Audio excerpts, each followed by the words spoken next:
most misunderstood character of this planet is my Papa, our father.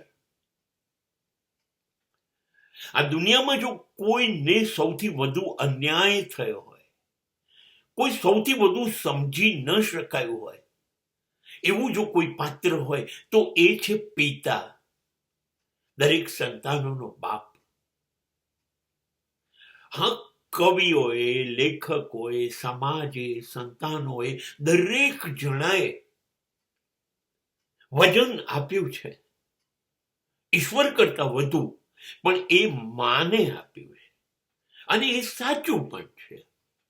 એને પીડા વેઠીને જન્મ આપ્યો ને આપણને જીવવાની તક આપી. સાચું છે, સાચું છે.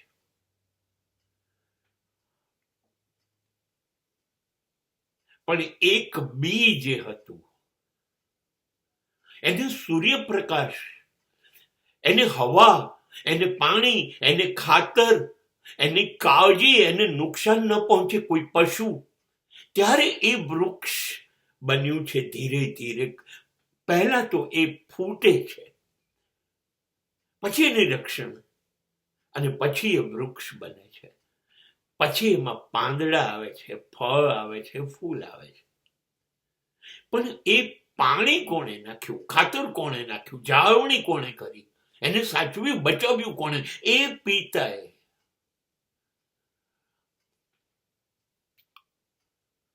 એ પિતાએ.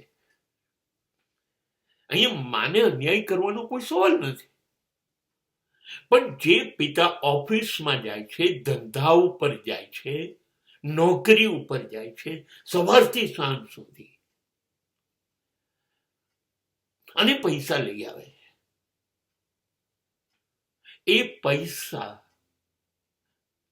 એ સંતાનો માટેનું ખાતર છે, સૂર્યપ્રકાશ છે, પાણી છે.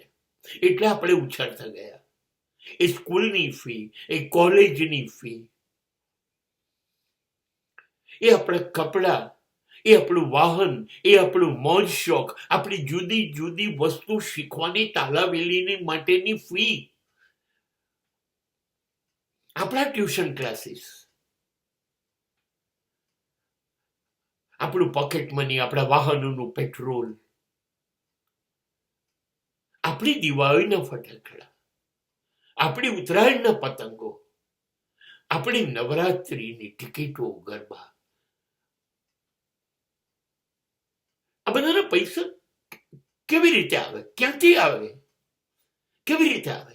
ખબર છે? આ સવારથી સાંજ પેલો જોડાવે છે.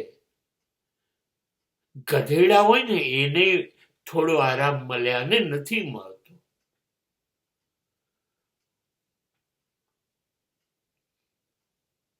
અને લઈ આવે છે અને લાઈને મૂકી દે છે.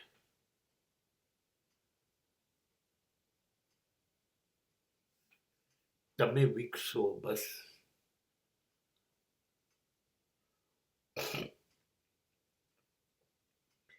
तुझे सूरज कहूं या चंदा, तुझे दीप कहूं या तारा, मेरा नाम करेगा रोशन जग में मेरा राज दुलारा.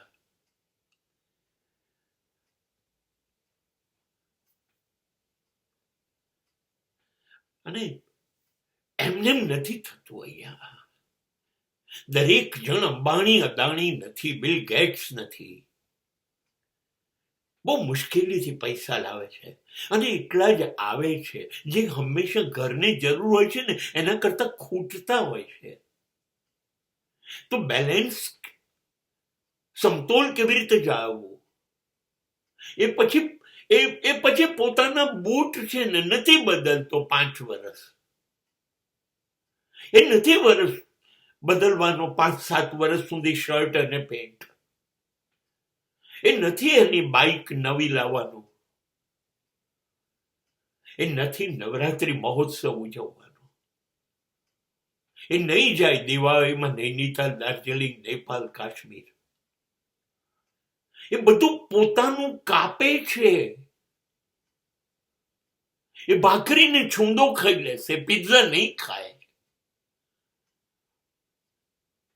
એની પત્ની સાથે કકાટ કરીને બીજી ત્રીજી ચોથી ચા પી લેશે, પણ પેપ્સી 20 રૂપિયાની નહીં પીએ. એને ખબર છે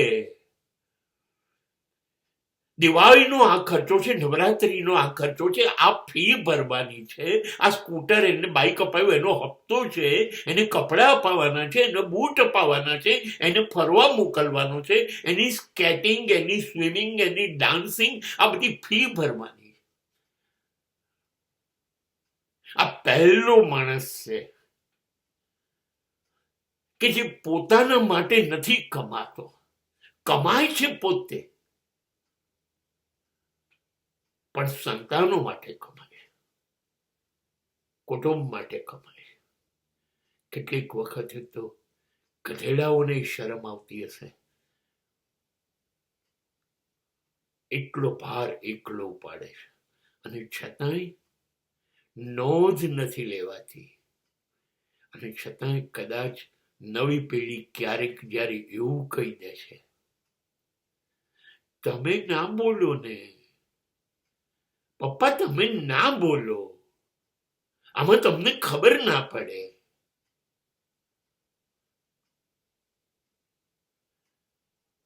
ત્યારે કશું જ નથી બોલતો, કેમ કે એને ખબર પડી જાય છે કે હવે બોલવા જેવું કશું જ નથી.